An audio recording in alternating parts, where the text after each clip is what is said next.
Hi friends, welcome to my YouTube channel science for railways. ఎన్నో రోజులుగా ఈ video చేద్దాం అనుకుంటున్నాను. ఓకేనా, ఆర్ఆర్బి ఏఎల్పి సిబిటికి సంబంధించి డీవీ కట్ ఆఫ్ అనేది ఎలా ఉండిద్ది, నార్మలైజేషన్ గురించి ఏ చేంజెస్ అనేవి జరిగినాయి, సేఫ్ స్కోర్ అనేది ఎలా ఉండిద్ది, సైకో కట్ ఆఫ్ ఎలా ఉండిద్ది, ట్రేడ్ స్కోర్ అనేది ఎలా ఉండిద్ది, ఇలా అన్ని విషయాల గురించి కూడా చాలామంది చాలా కన్ఫ్యూజన్గా ఉన్నారు. సో వాటన్నిటినీ కూడా చాలా మ్యాథమెటికల్ లెక్కల్లో మనకు తెలిసిన విధానంలో చక్కగా నాకు తెలిసినంత వరకు నేను ఎక్స్ప్లెయిన్ చేస్తాను, జాగ్రత్తగా వినండి. ఓకేనా, ఇక్కడ నేను డీవీ కట్ ఆఫ్ అన్నాను, అదేవిధంగా సైకో కట్ ఆఫ్ అన్నాను. ఇవి రెండు వేరు వేరు కట్ ఆఫ్స్ అనమాట.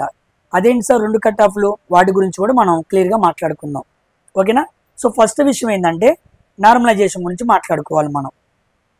రీసెంట్గా వచ్చిన నోటీస్లో ఏం చేశారంటే నార్మలైజేషన్ క్యాన్సిల్ చేశారు. ఓకేనా, ఇదిగోండి, RRB wise scheduling has been done to avoid normalization. Normalization avoid చేయడానికి ఆర్ఆర్బి వైజ్ షెడ్యూలింగ్ చేశారు. As such some candidates may have to travel longer distances compared to CBT 1. CBT 1కి మేము ఇచ్చిన ఎగ్జామినేషన్ సెంటర్స్ కన్నా ఇక్కడ ఇప్పుడు సిబిటి 2 రాస్తున్నప్పుడు examination centres యొక్క డిస్టెన్స్ అనేది ఏమైంది, పెరిగిద్ది అని వాడే మెన్షన్ చేశాడు. చాలామంది షాక్ అవుతున్నారు, పెంచాడేంటి అని. పెంచాడని వాడే చదువుతున్నాడు కదా. ఎందుకు? To avoid normalization. నార్మలైజేషన్ తగ్గించాలంటే దూరాన్ని పెంచాలి. దూరాన్ని పెంచి ఏ బోర్డుకి ఆ బోర్డుకి తగ్గట్టుగా ఎగ్జామ్ పెట్టాలి. దాని అర్థమే ఆర్ఆర్బి వైజ్ షెడ్యూలింగ్ అంటే అది. ఏంటి సార్ అర్థం కాలేదంటారా? ఇదిగోండి, ఆర్ఆర్బి వైజ్ షెడ్యూలింగ్ అంటే ఇది అనమాట. అంటే ఏ బోర్డుకి తగ్గట్టుగా ఆ బోర్డు ఎగ్జామ్ పెట్టేస్తున్నాడు. ఇదిగోండి, ఆర్ఆర్బి అహ్మదాబాద్, ఆర్ఆర్బి అజ్మీర్, వాళ్ళందరికీ అంటే ఏ బోర్డుకి ఆ బోర్డు ఎగ్జామ్ పెట్టుకున్నారు కదా. అంటే అన్ని బోర్డ్స్ని కలిపినప్పుడే కదా. బోర్డ్స్ అన్నీ కూడా మెర్జ్ అయినప్పుడే మనం ఏం చేయాలి, నార్మలైజేషన్ చేయాలి. కానీ ఇప్పుడు ఆ ఇబ్బంది లేదు. ఎవరి బోర్డు వాళ్ళు తగ్గట్టుగా ఎగ్జామ్ పెట్టుకుంటున్నారు, ఆ బోర్డుకి తగ్గట్టుగా వాళ్ళు కట్ ఆఫ్ అనేది ఇచ్చేస్తారు. సో సికింద్రాబాద్ వాళ్ళకి ఎప్పుడు ఎగ్జామ్ జరిగిన వాళ్ళందరూ కూడా 20వ తారీఖు ఫస్ట్ షిఫ్ట్ ఇలా అవగొట్టేస్తూ ఉంటారు. అలాగే చెన్నై వాళ్ళు ఇదిగో 19th సెకండ్ షిఫ్ట్, చెన్నై వాళ్ళందరూ కూడా 19th మార్చి సెకండ్ షిఫ్టే రాయాలి. కంపల్సరీగా వాళ్ళని ఆ ప్రాంతానికి వెళ్ళి ఎక్కడైతే రన్ చేస్తున్నాడో ఆ సెంటర్స్లో తప్పనిసరిగా రాసేలాగా డిజైన్ చేశాడు అనమాట. ఇది ఆర్ఆర్బి వైజ్ షెడ్యూలింగ్ అంటే. ఓకేనా, ఇలా చేయడం వల్ల మంచిదే. ఎందుకంటే క్వాలిఫై లాంటి ఎగ్జామ్స్కి నార్మలైజేషన్ పెట్టాడు అనుకోండి, ఒక అర్థం ఉండిద్ది. కానీ మెరిట్ తీస్తాడు చూసారా, సిబిటి 2 లాంటి ఎగ్జామ్స్కి మెరిట్ కట్ ఆఫ్ తీసే వాటికి నార్మలైజేషన్ అలా ఉండకూడదు. ఎందుకంటే ఎవరికి పడితే వాళ్ళకి ఎలా పెరిగిపోతున్నాయి అలా పెరిగిపోతున్నాయి. కానీ ఇప్పుడు అలా కాదు, ఎగ్జాక్ట్గా రా మార్క్స్ అనమాట. ఓకేనా, రా అండ్ రెస్ట్రిక్ట్ స్కోర్ అనమాట. ఎంత వచ్చిందో అంతే. బాగా చదవగలిగిన వాళ్ళు ఎలా పెట్టుకోగలిగితే అలాగే యూస్ఫుల్గా ఉండిద్ది. కాబట్టి ఈ విషయాన్ని దృష్టిలో పెట్టుకొని ఆర్ఆర్బి వైజ్ షెడ్యూలింగ్ జరుగుతుంది కాబట్టి నార్మలైజేషన్ ఉండదు. పార్ట్ ఏకి ఉండదు, పార్ట్ బికి ఉండదు. పార్ట్ ఏకి ఉండదు, అదేవిధంగా పార్ట్ బికి కూడా ఉండదు. అది కూడా నేను మాట్లాడతాను పార్ట్ బి గురించి కూడా. సో ఇలాగే ఉండిద్ది అనే విషయాన్ని గుర్తుపెట్టుకోండి. అంటే మీరు ఎంత మార్కులు తెచ్చుకుంటారో అంతే కదా, అది విషయాన్ని గుర్తుపెట్టుకోండి. ఓకేనా, తర్వాత ఇంకో విషయం ఏంటంటే ఆర్ఆర్బి ఏఎల్పి 2024లో జరిగే 2024కి సంబంధించి 2025లో జరిగే ఈ సిబిటి 2 ఎగ్జామ్ మనందరికీ బాగా తెలుసు. పార్ట్ ఏ అనేది స్కోరింగ్ సబ్జెక్ట్ అని. దీంట్లో నుంచి మనకి ఎంత తీసుకుంటారు, 70% స్కోర్ని తీసుకుంటారు. ఇదిగోండి, మనకి ఎప్పుడైతే ఫైనల్ డీవీకి మెరిట్ తీయాలి, డాక్యుమెంట్ వెరిఫికేషన్కి మెరిట్ తీయాలి అనుకున్నప్పుడు పార్ట్ ఏలో 70%, సైకోలో 30%. ఓకేనా, ఇది మనందరికీ తెలుసు. దీంట్లో 70, దీంట్లో 30 అని. అయితే ఇక్కడ పార్ట్ ఏకి స్కోర్ చాలా ఇంపార్టెంట్. ఈ పార్ట్ ఏలో తెచ్చుకునే స్కోర్ ద్వారానే మనం సైకోకి క్వాలిఫై అవుతాం అనమాట. సైకో ఎగ్జామ్ మనం రాస్తామా రాయమా అన్న విషయం మనకు బాగా తెలియాలి. ఓకేనా, సైకోకి రేషియో తీసినప్పుడు 1:8 తీస్తాడనమాట. 1:8 అంటే మొత్తం పోస్టులు ఎన్ని ఉన్నాయి, 18,799. దానికి 1:8 అనమాట. అంటే ఇంటూ 8, 1,50,000 మంది దాకా వస్తారు.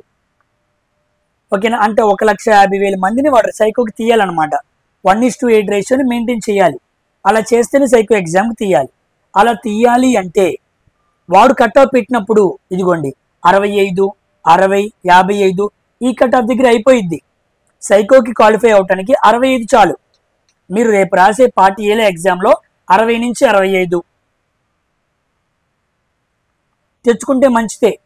ఇవన్నీ కూడా నామినల్గా మనం ఒక నెమోనిక్స్గా తీసుకోవచ్చు. 65, ఓబీసీకి 60, ఈడబ్ల్యూఎస్కి 55, ఎస్సీకి 53, ఎస్టీకి 50, ఒక ప్లస్ అటు ఇటుగా ఉండొచ్చు. ఓకే, నువ్వు 60 మార్కులు తెచ్చుకున్నావు. తెచ్చుకుని ఏమైపోయింది, సైకో క్వాలిఫై అయిపోయావు. 60 మార్కులు తెచ్చుకున్నా, సైకో క్వాలిఫై అయిపోయాను అబ్బా అని సంతోషపడకూడదు. ఎందుకు, సైకో ఎగ్జామ్ రాసిన తర్వాత డీవీ మెరిట్ ఉండిద్ది. ఆ డీవీ మెరిట్లో పార్టీలు ఎంత తీసుకుంటారు, 70% తీసుకుంటారు. ఓకేనా. అంటే మీకు ఇక్కడ అర్థం అవ్వాల్సిన విషయం ఏంటంటే, నిన్ను 1:8లోకి తీశారు కాబట్టి సంబరపడిపోమాక. సైకో ఎగ్జామ్ అయిన తర్వాత నువ్వు డీవీలో ఉండాలి. సైకో ఎగ్జామ్ రాసిన ప్రతి ఒక్కడు డీవీకి రాడు. ఆ విషయం తెలియక తక్కువ మార్కులు కూడా అయిపోయిద్ది అని భ్రమలో ఉంటున్నారు. అయిపోయిద్ది కరెక్టే, సైకోకి వెళ్తావు కరెక్టే, మళ్ళీ 70% తీసినప్పుడు మెరిట్లో పోతావుగా. ఏంటి సార్ అర్థం కావట్లేదు అంటారా, చూడండి చెబుతాను. ఉదాహరణకి పార్ట్ ఏలో కష్టపడి నువ్వు 50 మార్కులు తెచ్చుకున్నావు, నీ ఫ్రెండ్ 60 మార్కులు తెచ్చుకున్నాడు, ఇంకో 70 మార్కులు తెచ్చుకున్నాడు. దీంట్లో 70% అంటే 7×5 35 మార్కులు కలుస్తాయి. దీంట్లో 7×6 42, 70% కదా పార్ట్ ఏలో తీసుకునేది, అప్పుడు 42 మార్కులు కలుస్తాయి. దీంట్లో 70% 49 మార్క్స్. చూసారా, ఈ మార్క్స్ అన్ని ఎక్కడ కలుస్తుంటాయి, ఇదిగోండి ఇక్కడ కలుస్తూ ఉంటాయి. దాంతో ప్లస్ సైకో మార్క్స్ కలుస్తుంటాయి. అంటే 70% పార్ట్ ఏ, సైకో ఏమో 30%, రెండు కలిసి డీవీ మెరిట్ ఉండిద్ది. ఓకేనా. మీకు ఇక్కడ వచ్చేసాను కదా, ఇదిగో 60 మార్కులకి అబ్బా సైకో క్వాలిఫై అయిపోయాను, వెళ్ళి సైకో రాస్తావు సైకో అయ్యిద్ది. కానీ ఫైనల్ మెరిట్లో ఉండవు. ఎందుకు ఉండవు, ఎందుకంటే 60 మార్కులు తీసినోడు సైకో రాస్తాడు, 70 మార్కులు తీసినోడు సైకో రాస్తాడు. వాడు సైకో క్వాలిఫై అవడంతో పాటు మెరిట్ కూడా వెళ్తాడు. ఎందుకు, పార్ట్ ఏలో ఎక్కువ స్కోర్ ఉంది కదా అందుకు. కానీ నువ్వు తక్కువ మార్కులకి అయ్యావు కాబట్టి. అంటే బోర్డర్లో అవటం అనేది చాలా ప్రమాదం. నువ్వు బోర్డర్లో అయినా, సైకో క్వాలిఫై అయినా నువ్వు మెరిట్లో పోతావు. అంత ప్రమాదం అనమాట బోర్డర్లో క్వాలిఫై అవటం అనేది. అందుకే క్వాలిఫై అయ్యాం కదా అని సంబరపడద్దు, చాలా ఇబ్బంది పడతారు. మరి ఏం చేయాలి సార్, ఏం చేయాలంటే ఒక సేఫ్ స్కోర్ని తెచ్చుకోవాలి. ఓకేనా. పార్ట్ ఏలో సేఫ్ స్కోర్ ఏంటంటే 65 నుంచి 70 మధ్య సేఫ్ స్కోర్ తెచ్చుకుంటే చక్కగా 70% తీసినప్పుడు 49 మార్కులు దీని వైపు నుంచి యాడ్ అవుతాయి. అలా యాడ్ అవటం వల్ల చాలా ఉపయోగం ఉంటుంది అనమాట. ఓకేనా, పాయింట్ మీకు అర్థమైందా. సో సేఫ్ స్కోర్ అనేది గుర్తుపెట్టుకోండి. క్వాలిఫై స్కోర్ తెచ్చుకోవద్దు, సైకోకి క్వాలిఫై స్కోర్ తెచ్చుకోవద్దు, దానివల్ల ప్రయోజనం లేదు. సేఫ్ స్కోర్ తెచ్చుకోండి, సేఫ్ స్కోర్ తెచ్చుకోండి. పద్దగా పార్టీ ఎగ్జామ్స్ మీరు రాయరు, ఒకసారే రాస్తారు.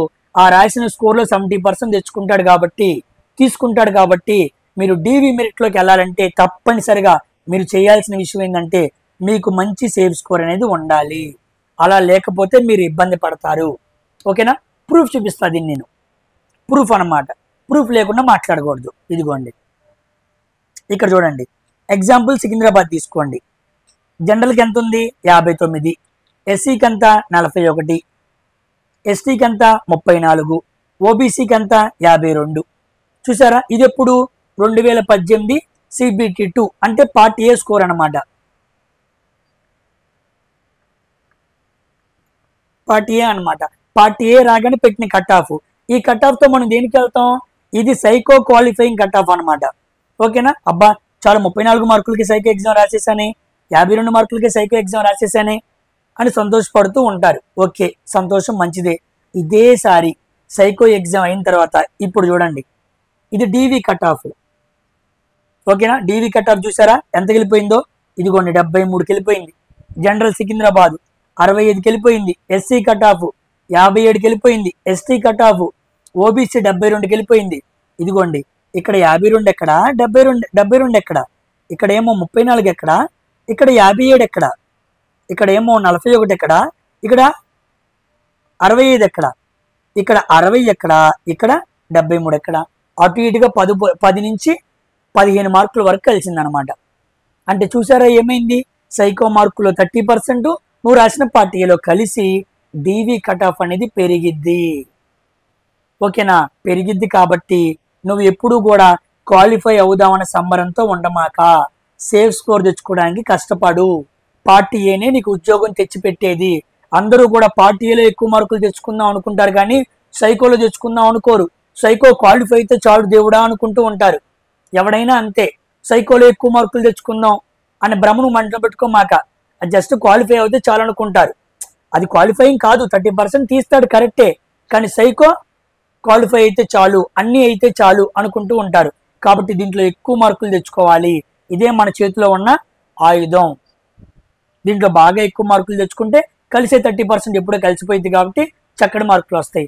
కాబట్టి ఈ మార్కులకి ఉద్యోగం రాదు, సైకో రాస్తావు. సైకో రాశానని చెప్పి గొప్పగా ఇంటి దగ్గర చెప్పుకుంటావు. ఓకేనా, సైకో దాకా వెళ్ళానండి నేను. లాస్ట్ టైం నేను కూడా చేసింది అదే, సైకో దాకా వెళ్ళి ఇంటికి తిరిగి వచ్చా. లాస్ట్ టైం నాది కూడా సైకోలో పోయిందనమాట. ఓకేనా, నీకు ఉద్యోగం రావాలి అంటే ఈసారి ఈ 65 నుంచి నీకు ఇంకా 10 మార్కులు డీవీలో కలుస్తాయి. అంటే నేను అనుకోవటం ఈ క్వాలిఫైయింగ్ సైకో మార్క్స్ అంటే సైకో రాయటానికి ఈ క్వాలిఫైయింగ్ కట్ ఆఫ్ ఎంత ఉందో దీనికి 10 నుంచి 12 మార్కులు కలుస్తాయి అనమాట. 12 మార్కులు కలిస్తే నీకు డీవీ మెరిట్ ఉండొచ్చు. సింపుల్గా 10 మార్కులైనా వేసుకోండి, 10 మార్కులు లేకుండా ఉండదు. ఓకేనా, నేను అనుకోవటం 12 హై లెవెల్లో మాట్లాడుతున్నాను. 8 నుంచి 12 మార్కులు ఉండొచ్చు అనమాట. 8 నుంచి 12 మార్కులు యావరేజ్గా చేస్తున్నాను. యావరేజ్గా తీసుకున్న 65 10 కలిపితే 75, 60కి 10 కలిపితే 70, 55కి 10 కలిపితే 65, 53కి 10 కలిపితే 63, 50కి 10 కలిపితే 60. ఇది మీ ఉద్యోగాన్ని తీసుకొచ్చే కట్ ఆఫ్. ఇది మీరు క్వాలిఫైయింగ్ కట్ ఆఫ్. సైకోకి మీ ఉద్యోగం రావాలంటే ఈ లిస్ట్లో ఈ కట్ ఆఫ్ పెట్టినప్పుడు మీరు కానీ పైన ఉన్నారా లేదా దగ్గరలో ఉన్నారా మీది అయిపోయిద్ది. ఉద్యోగం కంపల్సరీగా వచ్చేసిద్ది. ఇది ఈజీ, ఎవరు చెప్పాల్సిన పనిలా. సైకోకి ఎంత కట్ ఆఫ్ తీస్తాడో దానికి 10 మార్కులు కలుపుకో. ఎందుకంటే ఆనాడు నార్మలైజేషన్ ఉంది 2018లో, అందుకే 15, 18, 20 మార్కుల వరకు కలిసింది. కానీ ఇప్పుడు నార్మలైజేషన్ లేదు కదా, నో నార్మలైజేషన్. నార్మలైజేషన్ లేదు కాబట్టి మచ్చుకి 8 నుంచి 12 మార్కులు కలిస్తేనే ఒక యావరేజ్ వేసాను నేను. ఓకేనా, నేను వేసిన యావరేజ్ అనమాట. ఓకేనా, 75, 70, 65 అది ఒకవేళ 8 మార్కులు కలిపాడు అనుకోండి, 75 ఒక 8 ఎంత 73కే అయిపోయింది, 68కే అయిపోయింది. కాబట్టి మీ మనసులో ఏముండాలంటే సైకోకి నన్ను ఎంత కట్ ఆఫ్కి తీశాడు దాని నుంచి 10 మార్కులు కలుపుకునేలాగా నా స్కోర్ ఉండిద్దా. అలా ఉండాలి అంటే నువ్వు సేఫ్ స్కోర్ తెచ్చుకోవాలి. You need to get safe score. కదంతా సేఫ్ స్కోర్ మీదే నడిచిద్ది. క్వాలిఫైయింగ్ స్కోర్ తెచ్చుకొని గొప్పపోమాక, అందరికీ చెప్పుకోమాక, నీ పరువే పోయిద్ది. సైకో రాసి మరి కూడా ఉద్యోగం రాని వాడిగా మిగిలిపోతావు. ఇది రాడ్ రియాలిటీ, నువ్వు మనసులో గుర్తుపెట్టుకోవాలి. ఓకేనా, కాబట్టి సేఫ్ స్కోర్ తెచ్చుకోవడానికి కష్టపడు. పార్ట్ ఏలో ఎంత పుష్ చేయగలిగితే అంత పుష్ చేయి. ఎక్కువ మార్కులు తెచ్చుకోవడానికి కష్టపడు. 1 మార్కు తెచ్చుకున్నా సరే అంతే, అది కలిసిపోయిద్ది. 70% 1 మార్క్ అంటే 0.7 మార్క్స్ కలిసిపోతాయి. ఎంతో కొంత నువ్వు సైకో క్వాలిఫై అయిపోయావు అనుకో, చక్కగా 30% మార్క్స్ కలిసిపోయి ఈజీగా ఉద్యోగం తెచ్చుకొని ఈ సంవత్సరం ఉద్యోగానికి వెళ్ళిపోతావు. ఇదనమాట. ఓకేనా, సో సైకో కట్ ఆఫ్ వేరు, మెరిట్ కట్ ఆఫ్ వేరు. సైకో కట్ ఆఫ్ క్వాలిఫై అయిన ప్రతి ఒక్కడు మెరిట్లో ఉండడు. మెరిట్లో ఉండే ప్రతి ఒక్కడు ఉద్యోగం కొడతాడు. సో మెరిట్లో ఉండటానికి కష్టపడు, సైకో క్వాలిఫై అవ్వడానికి మాత్రమే కాదు. ఓకేనా, అది ఇల్లు అలికి సంబరపడమాకని సామెత ఉండేది కదా, అలాగనమాట. నెక్స్ట్ పార్ట్ బి గురించి. Part B just qualifying nature, మీ అందరికీ తెలిసిందే. రా మార్క్స్ మొత్తం 75 క్వశ్చన్స్కి దాంట్లో మనకి 26.5 రావాలి. 26.25, 26 25 మార్కులు రావాలన్నమాట. 26 పావు అన్నమాట ఎగ్జాక్ట్గా మాట్లాడుకుంటే, ఎందుకంటే 75 క్వశ్చన్స్ కాబట్టి. ఇదేంది, రా మార్క్స్ అనమాట. ఇప్పుడు నార్మలైజేషన్ లేదు కదా, నార్మలైజేషన్ పార్ట్ బిలో కూడా లేదు కాబట్టి ఇప్పుడు ఏమైంది, 100 మార్కులు తీసుకో. ఓకేనా, సో 100 మార్కులు తీసుకున్నప్పుడు నీకు 35 మార్కులు రావాలి. సో 75 క్వశ్చన్లకి ఏమో 26.5, ఒకవేళ 100కి ప్రోరేటెడ్ మార్క్స్ తీస్తాడనమాట. ఎప్పుడు ఏ ఎగ్జామ్ అయినా 75 క్వశ్చన్లు పెట్టాడు కాబట్టి 75కి 26 మార్కులు అయితే 100కి ఎంత అని ప్రోరేటెడ్ మార్క్స్ తీసి మనకి 35. 10th క్లాస్లో మనం ప్రతి సబ్జెక్ట్లో 35 రావాలి కదా, పాస్ మార్క్స్తో పాస్ అయిపోవాలి. అలా అయితేనే నీ పార్ట్ ఏ కరెక్షన్లోనికి వెళ్ళిద్ది. నువ్వు పార్ట్ బిలో క్వాలిఫై అయిపోతే పార్ట్ ఏలో నువ్వు ఎన్ని మార్కులు తెచ్చుకున్నా బూడిదలో పోసిన పన్నీర్ అయిపోయిద్ది. ఆ విషయాన్ని గుర్తుపెట్టుకొని చాలా చక్కగా పార్ట్ బి క్వాలిఫై అవ్వటానికి ప్రయత్నం చేయి. పార్ట్ బిలో క్వాలిఫై స్కోర్ తెచ్చుకో. పార్ట్ ఏలో సేఫ్ స్కోర్ తెచ్చుకో. ఏలో కావాల్సింది సేఫ్ స్కోర్, బిలో కావాల్సింది క్వాలిఫైయింగ్ స్కోర్. ఏది ఎక్కడ తెచ్చుకోవాలో అక్కడ తెచ్చుకుంటే ఈ సంవత్సరం ఉద్యోగానికి వెళ్తాం అనమాట. ఓకేనా. ఇంకొక విషయం, ఇదిగోండి, ఉద్యోగం కొడటానికి చాలా చాలా చాలా అవకాశం ఉంది. ఈ సంవత్సరం ఏఎల్పి ఉద్యోగం కొడతాం చాలా ఈజీ. ఎందుకు ఈజీ రాండి చెబుతాను. ఇదిగో చూడండి, అహ్మదాబాద్లో 1:15 తీశాడు. ఒక పోస్ట్కి ఎంతమందిని తీయాలి? 15 మందిని తీయాలి, అంతే కదా. ఇదిగోండి 1:13, ఇదిగోండి 1:13. ఓకేనా. అసలు చండీగఢ్ చూడండి 1:10. అర్థమైందా? మాల్డా, ఇదిగోండి మాల్డా ఒకటి 1:15. ఓకేనా. సికింద్రాబాద్ ఇదిగోండి 1:14. తీయాల్సింది 1:15, కానీ చూసారా 1:13, 1:2. ఎందుకంటే చాలా మంది ఎగ్జామినేషన్కి ఆబ్సెంట్ అయ్యారు. ఇంకో condition, minimum minimum minimum minimum minimum marks తీసినా సరే ఎక్కువ మంది అయిపోయారు. 75 క్వశ్చన్లకి మినిమంగా 18 మార్కులు వచ్చిన వాళ్ళు కూడా తీశారు తెలుసా. హిందీ మీడియాలో 18 మార్కులు వచ్చిన ఫోటోలు కూడా మనకు వచ్చినాయి అనమాట. 18 నుంచి 25 మార్కులు వచ్చిన వాళ్ళు కూడా తీశారనమాట. అంత తక్కువగా తీస్తేనే 1:14, 13కి పేరుకుంది మొత్తం. అంతమంది జనం పేరుకుపోయారు. ఇంకెంత తగ్గిస్తాడు అంటే 1:15 చెప్పాడు కాబట్టి తీయాలి అంటే ఇక వాడు 10 మార్కులకి 12 మార్కులు కూడా తీయాలి. 75 మార్కులకి 10, 12కి ఎలా తీస్తాడండి? మరీ తీయలేడు కదా. మినిమం అంటే మినిమం కూడా ఉంటుంది కదా. వాడు పెట్టిన దానికి కూడా క్వాలిఫై అవ్వలేకపోయారు అంటే ఇక దానికన్నా దౌర్భాగ్యం ఇంకోటి ఉండదు. అది కూడా వన్ ఆఫ్ ది రీజన్ అనమాట. అందుకే 15 తీయకుండా ఇంకా తక్కువ తీశాడు. అది తెలియక చాలా మంది రివైజ్డ్ లిస్ట్ ఇవ్వండి ఎందుకు ఇస్తాడు? ఇంకెన్ని మార్కులు తగ్గించి ఎంతమందిని తీయగలడు? అలా తీసుకుంటూ పోతే ఇక 5 మార్కులకి 3 మార్కులకు వచ్చిన వాళ్ళు అవుతారా? కాదు కదా. మినిమంగా ఉండాలి కదా. 75కి మినిమం 30 మార్కులైనా రావాలి కదా. అలా తెచ్చుకోపోవటం వలన వాడు తీయాల్సిన 1:15 కన్నా కాస్త దగ్గరగా 1, 2, 3 రేషియోలకు తగ్గించి జనాలను తీశాడు అనమాట. అలా సికింద్రాబాద్ చూస్తే ఇదిగోండి 1:14 అనమాట. ఓకేనా. అలా చెన్నై తీస్తే ఇదిగోండి 1:12 చెన్నై. ఓకేనా. సో కొడతానికి ఉద్యోగం చాలా చాలా చాలా. ఇదిగోండి బెంగళూరు 1:14, చాలా మంచి అవకాశం ఉంది. ఓకేనా. సో రాసిన వాళ్ళు తక్కువ, వాడు తీసిన రేషియో తక్కువ. చాలా జాగ్రత్తగా ప్రిపేర్ అయిపోతే చాలా మంది ట్రేడ్లో పోతారు. ఎందుకు? అవమాన కాన్ఫిడెన్స్ వాళ్ళకి ఉంది. రైల్వేని వాళ్ళు బతికిచ్చింది. రాసిన వాళ్ళకి వాళ్ళ మీద నమ్మకం కూడా లేదు. మేము క్వాలిఫై అవ్వం అని ట్రేడ్ చదవలేదు. వాళ్ళు చేసిన తప్పదే. 10 రోజుల్లో 15 రోజుల్లో 20 రోజుల్లో ట్రేడ్ పూర్తి చేయలేరు. ఏదో కొన్ని చేయగలరు, కొన్ని ఈజీ ట్రేడ్స్ ఉంటాయి కాబట్టి. కానీ అందరూ చేయలేరుగా. అంటే ట్రేడ్లో చాలా మంది పోతారు. ఇదే సమయంలో నువ్వు కానీ ట్రేడ్ క్వాలిఫై అయ్యి పార్ట్ ఏలో సేఫ్ స్కోర్ తెచ్చుకుంటే అయిపోయింది నీ ఉద్యోగం. నీ కాళ్ళు చేతులు బాగా పనిచేస్తే నువ్వు మెడికల్లో క్వాలిఫై అయిపోతాయి. కళ్ళు బాగోపోతే మనం ఏం చేయలేము అనమాట. వాడు అంటాడు కదా సినిమాలో, మీకు ఆధార్ కార్డు లేకపోతే మేము డబ్బులు ఇవ్వలేమమ్మా అన్నట్టుగా కాళ్ళు అన్ని జాగ్రత్తగా కాపాడుకున్నామంటే ఈ సంవత్సరం వెళ్ళిపోతావు, చక్కగా ఉద్యోగం చేసుకుంటావు. అన్ని విధాల కొడటానికి మంచి అవకాశం, సువర్ణ అవకాశం ఉన్న నోటిఫికేషన్ ఏఎల్పి 2024లో పడిన నోటిఫికేషన్. దాన్ని చేతులారా కాళ్ళారా పోగొట్టుకోకుండా చాలా చక్కగా సేఫ్ స్కోర్ తెచ్చుకోవడానికి ప్రయత్నం చేయండి. చక్కగా ప్రిపేర్ అవ్వండి. ఓకేనా. సో ఇక్కడితో వీడియోని కంప్లీట్ చేస్తున్నాను. ఇంకా నాకు తెలిసిన ఇన్ఫర్మేషన్తో నేను లోపల తెలుసుకున్న వాళ్ళని కనుక్కొని నాకేమైనా మ్యాటర్ తెలిస్తే ఆ మొత్తం మ్యాటర్ని ఇలా వీడియోస్ రూపంలో అప్పుడప్పుడు తీసుకొస్తూ ఉంటా. ఎందుకంటే మనం ఎక్కువ కాన్సెప్ట్ మీద వీడియోస్ మాత్రమే చేస్తూ ఉంటాం. ఇలాంటి వీడియోస్ అందరూ చేస్తుంటారు కదా, ఇక నేను కూడా ప్రత్యేకంగా ఎందుకు చేయడం అని నేను కాస్త ఆగిపోతూ ఉంటానన్నమాట. ఓకేనా. ఎక్కువగా చేయను, చాలా మంది ఉన్నారు కదా చేసేవాళ్ళు అని చెప్పి. ఎక్కువ కాన్సెప్ట్ ఇద్దాం, సబ్జెక్ట్ ఇద్దాం, క్వాలిఫై అవుతారన్న ఉద్దేశంతో అటు వెళ్తూ ఉంటాం. ఓకేనా. సో నాకు తెలిసిన ఇన్ఫర్మేషన్తో మన సబ్స్క్రైబర్స్ చాలా మంది అడుగుతున్నారు, కన్ఫ్యూజ్ అవుతూ ఉన్నారు. సో నా స్టైల్లో చాలా వివరంగా డీప్గా ఎక్స్ప్లెయిన్ చేశాను. ఓకేనా. చిన్నపాటి తప్పులు ఏమైనా ఉంటే సరి చేసుకోండి. ఓకేనా. కామెంట్ సెక్షన్లో జాగ్రత్తగా వాటి గురించి మాట్లాడుకోండి. క్లియర్ కట్ ఐడియా అనాలిసిస్ అనేది మనం ఇచ్చేసాం. ఓకేనా. సో జాగ్రత్తగా ప్రిపేర్ అవ్వండి. ఎగ్జామ్ ఇంకా ఒక వారం కూడా లేదు. ఈరోజు మాట్లాడుకుంటే 12వ తారీఖు అనమాట. ఈ వీడియో నేను 12వ తారీఖు చేస్తున్నాను. ఓకేనా. సో ఎగ్జామ్ మనకి 19, 20 ఎగ్జాక్ట్గా 1 వీక్ ఉందన్నమాట. ఈ 1 వీక్లో జాగ్రత్తగా టెస్టులు రాసుకోండి, జాగ్రత్తగా ప్రిపేర్ అవ్వండి. ఓకేనా. మరొక వీడియోతో మరొకసారి కలుద్దాం. Until then thank you very much for watching my video. Don't forget to subscribe science for railways. Bye.